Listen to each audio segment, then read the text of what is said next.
Reino e Vida Eterna, por G. H. Pember. Agora seria bom investigarmos este outro ponto. Já vimos que os membros de Cristo devem ser constituídos em um reino para viverem e reinarem com ele. Como consequência deste fato, por escrito aos Colossenses, Paulo, depois de mencionar Aristarco, Marcos e Jesus, conhecido por justo, diz, abre aspas, os quais são os únicos da circuncisão que cooperam pessoalmente comigo pelo reino de Deus. Eles têm sido o meu consolo. Fecha aspas. Conforme Colossenses 4, verso 11. Em outra epístola, ele fala com esperança que os tessalonicenses seriam, abre aspas, considerados dignos do reino de Deus, pelo qual também estavam sofrendo. Fecha aspas. Conforme 2 Tessalonicenses 1, 5. O reino, então, foi a recompensa pela qual esses primeiros cristãos aspiravam. No entanto, é importante que tenhamos uma concepção clara do reino, pois Daniel também fala de um reino que o Deus dos céus estabelecerá sobre a terra e que destruirá todos os outros e permanecerá eternamente, conforme pode ser visto em Daniel 2, verso 44. Isto se refere sem dúvida ao reino de Israel no milênio. E seria então esse aspecto do reino que somos convidados a esperar? Aparentemente não. Ainda que os dois aspectos sejam parte de um grande todo. As relações entre eles podem ser vistas de uma passagem de Isaías, em que o profeta declara que o Senhor vai punir dois setores de governo e menciona esses dois setores da seguinte forma, dizendo que o Senhor punirá, abre aspas, as hostes dos céus nos céus e os reis da terra sobre a terra, fecha aspas, conforme pode ser visto em Isaías 24, verso 21. Agora, o primeiro desses dois setores, sem dúvida se refere a Satanás e seus anjos, os atuais governantes espirituais sobre a terra, enquanto os últimos são os reis da cristandade nominal e política atual. Por isso, podemos inferir que os arranjos atuais de Deus para este mundo compreendem dois órgãos de governo, um espiritual ou celestial e o outro humano ou terreno. E uma vez que ambos os setores não conseguiram governar em justiça, ambos serão destituídos pelo Senhor Jesus, que junto com a sua igreja tomará o lugar do primeiro e estabelecerá as 12 tribos de Israel para presidir sobre o último. Esses governos formarão o grande reino de Deus, que consistirá assim de duas esferas, celestial e terrestre, sendo este último, mencionado, o reino messiânico de Israel, enquanto o outro é idêntico à igreja glorificada. E, portanto, é por conta disso que Paulo clama com uma fé exultante, dizendo, abre aspas, o Senhor me livrará também de toda a obra do mal e me levará salvo para o seu reino celestial. Fecha aspas, conforme pode ser visto em 2 Timóteo 4, verso 18. A igreja glorificada, então, é por um lado o corpo de Cristo e por outro lado o reino celestial de Deus. São apenas expressões diferentes para a mesma realidade. Portanto, visto que toda a igreja deve ser revelada em glória na aparição do Senhor, momento em que também o reino será estabelecido, é claro que ninguém pode se tornar um membro do reino celestial, a menos que essa pessoa tenha parte na primeira ressurreição. E além disso, como já nos foi provado pelas palavras de Paulo aos Filipenses, a realização da primeira ressurreição não será uma consequência que resultará da simples fé em Cristo. Antes, ela deve ser conquistada na força do Senhor, por autoabnegação e fidelidade após a conversão. E sendo assim, parece que a adesão ao corpo de Cristo e a um lugar no reino celestial são uma recompensa por obras realizadas depois da conversão, sendo tal privilégio chamado de as coisas que Deus preparou para aqueles que o amam, conforme 1 Coríntios, capítulo 2, verso 9 e 10. Teremos de chegar a essa conclusão não apenas para estar de acordo com todas as demais partes das Escrituras, mas também para podermos lançar grande luz sobre certas passagens que parecem obscuras.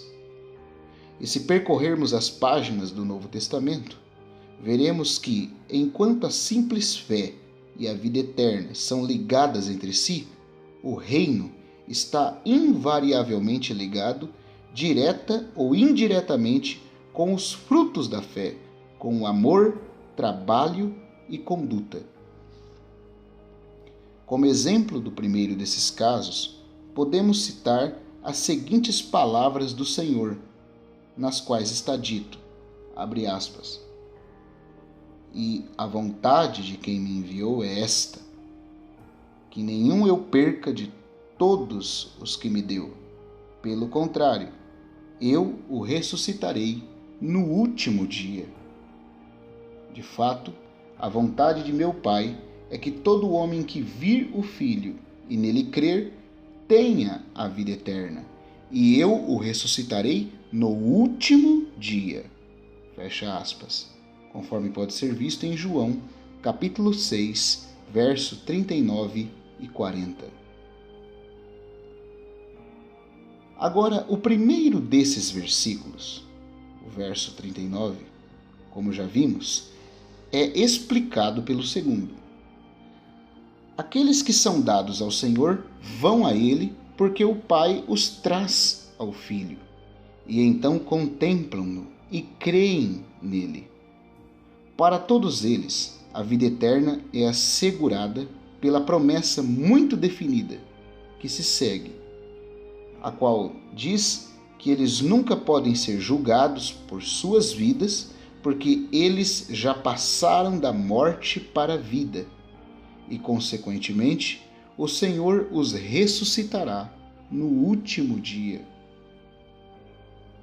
Mas quando se dará o último dia, na qual está prometido ressuscitarem? É claro que se dará no dia da ressurreição geral e do grande trono branco.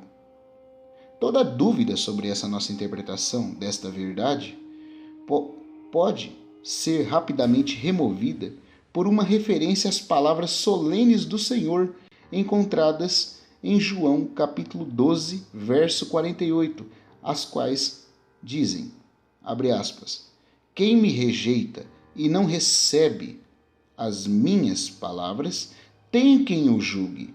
A própria palavra que tenho proferido, essa o julgará no último dia. Fecha aspas. Aqui é certo que a referência é ao julgamento do grande trono branco, pois nenhum desprezador do Senhor Jesus terá parte na primeira ressurreição. Por isso, para aqueles que creem nele, mas não vão mais longe que isso, o Senhor de fato lhes dará a vida eterna. Mas a concretização da promessa da vida eterna não começará até o último dia, até os 1000 anos do reinado do milênio terminarem. Tais pessoas não serão, portanto, autorizadas a entrar no reino dos céus. E assim, sempre que a simples fé está em questão, sem qualquer referência ao que deve seguir-se após a conversão, devemos encontrá-la conectada com a vida eterna, mas nunca com o reino. O reino, por outro lado, como observamos acima, está sempre diante de nós, quer direta ou indiretamente, como recompensa da conduta ou das obras dos salvos. Para os pobres em espírito e para aqueles que sofrem perseguição por causa da justiça, é que será dado herança no reino, conforme Mateus 5, verso 3 e 10. E, a menos que a nossa justiça venha a exceder a justiça dos escribas e fariseus, não podemos entrar neste reino, conforme pode ser visto em Mateus 5, verso 20. Uma simples afirmação de que Jesus é nosso Senhor não irá obter para nós admissão nesse reino, conforme pode ser provado em Mateus 7, versículo 21. O violento toma-o pelo esforço, conforme visto em Mateus 11, verso 12. E ninguém que olha para trás é apto para entrar nele, conforme Lucas 9, 62. A não ser que um homem nasça de novo, ele não pode nem vê-lo, conforme João capítulo 3, verso 3. E se ele não nasceu da água e do Espírito, ele não pode entrar nele, conforme o versículo 5 do capítulo 3. Nós só podemos alcançá-lo passando por muita tribulação, conforme nos é mostrado em Atos 14, 22, e há uma condição para o merecermos. E a condição é, abre aspas, se perseveramos, também com ele reinaremos, fecha aspas, conforme pode ser visto em 2 Timóteo 2, verso 12. Muito significativo também é a razão que o Senhor dá para a promessa dele aos discípulos na véspera da sua morte. Ele diz, abre aspas, vós sois os que tendes permanecido comigo nas minhas provações. Assim como meu Pai me confiou um reino, eu vô-lo confio. Fecha aspas. Conforme visto em Lucas 22, versículo 28 e 29. Porque eles voluntariamente compartilharam as provações do seu mestre, por isso o reino era deles. Da mesma forma, Pedro, depois de enumerar as qualidades que devem ser abundantes nos crentes, acrescenta dizendo, abre aspas, porquanto procedendo assim, não tropeçareis em tempo algum, pois desta maneira é que vos será amplamente suprida a entrada no reino eterno de nosso Senhor e Salvador Jesus Cristo. Fecha aspas, conforme visto em 2 Pedro capítulo 1, verso 10 e 11. Portanto, pelo fato de o reino ser uma recompensa das obras realizadas após a conversão, não estamos surpresos ao descobrir que apenas os dignos poderão obtê-lo. Por isso é que Paulo diz aos Tessalonicenses que Deus, expondo-os à perseguição, lhes estava dando a oportunidade de exercerem fé e paciência para que pudessem, abre aspas, ser considerados dignos do reino de Deus, fecha aspas, pelo qual estavam sofrendo, conforme já mencionado em 2 Tessalonicenses, capítulo 1, verso 4 e 5.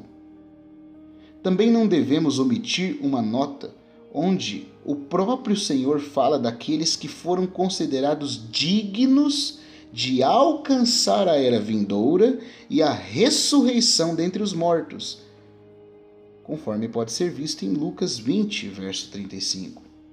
Assim podemos ver que a era vindoura é unificada e colocada junta com a ressurreição dos mortos, ou a primeira ressurreição. É claro que a era vindoura deve ser a era do milênio, durante a qual aqueles que têm parte na primeira, na melhor ressurreição, reinarão com Cristo, enquanto que o restante dos mortos não serão ressuscitados até o último dia, conforme pode ser visto em Apocalipse capítulo 20, versículo 4 e 5, e também em João capítulo 6, verso 40. Por este enunciado, o Senhor não só declara que apenas aquele que for digno entrará no reino, mas também nos dá a pista de outro dos seus ditos, que será melhor examinado em seus detalhes. Ao explicar a Pedro e aos que haviam deixado tudo para segui-lo, ele diz que eles, abre aspas, receberão 100 vezes mais e herdarão a vida eterna, fecha aspas. Aqui, então, deve-se observar que a recompensa é colocada antes da vida eterna.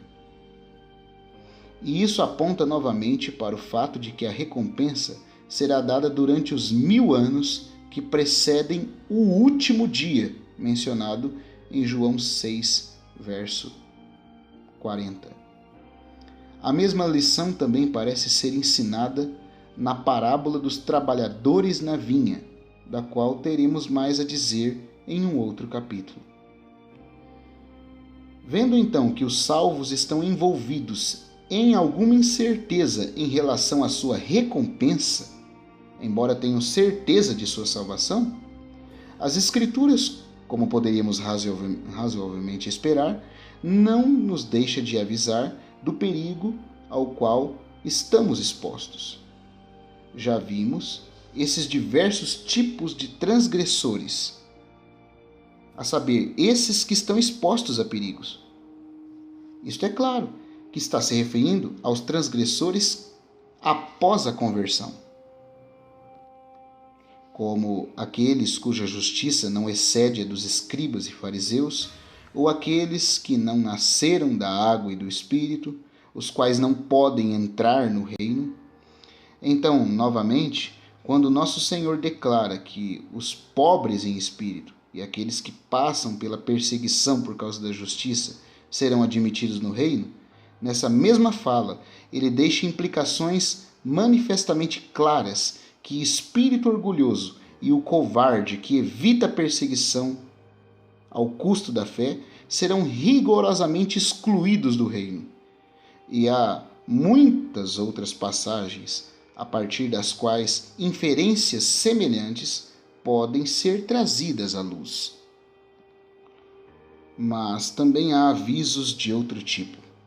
Por exemplo, Paulo, depois de lembrar os colossenses que o Senhor os reconciliou através de sua morte, para que ele pudesse apresentá-los, abre aspas, santos, inculpáveis e irrepreensíveis diante dele, fecha aspas, acrescenta ele, Paulo, as mesmas palavras significativas, dizendo numa condicional, abre aspas, se é que permaneceis na fé, alicerçados e firmes, não deixando-vos afastar da esperança do evangelho que ouvistes, fecha aspas, conforme pode ser visto em Colossenses, capítulo 1, verso 21 a 23. Acaso podemos nós considerar a condicional se como sendo algo sem sentido? Tal condicional não fornece um alerta terrível sobre o caso daqueles que correram bem, mas não o estão fazendo mais? Ou daqueles cujo amor cresce gradualmente mais frio à medida que seus anos aumentam? Não podemos duvidar que isso aconteça. E não somos, portanto, surpreendidos quando o mesmo apóstolo nos exorta, em referência à obediência, a desenvolvermos nossa própria salvação com temor e tremor, conforme visto em Filipenses 2, verso 12. Nem ele é o único a nos dar tal conselho. Pedro também endossa com força a mesma exortação quando diz, abre aspas, ora, se invocais como Pai, aquele que sem acepção de pessoas julga segundo as obras de cada um, portai-vos com temor durante o tempo da vossa peregrinação. Fecha aspas.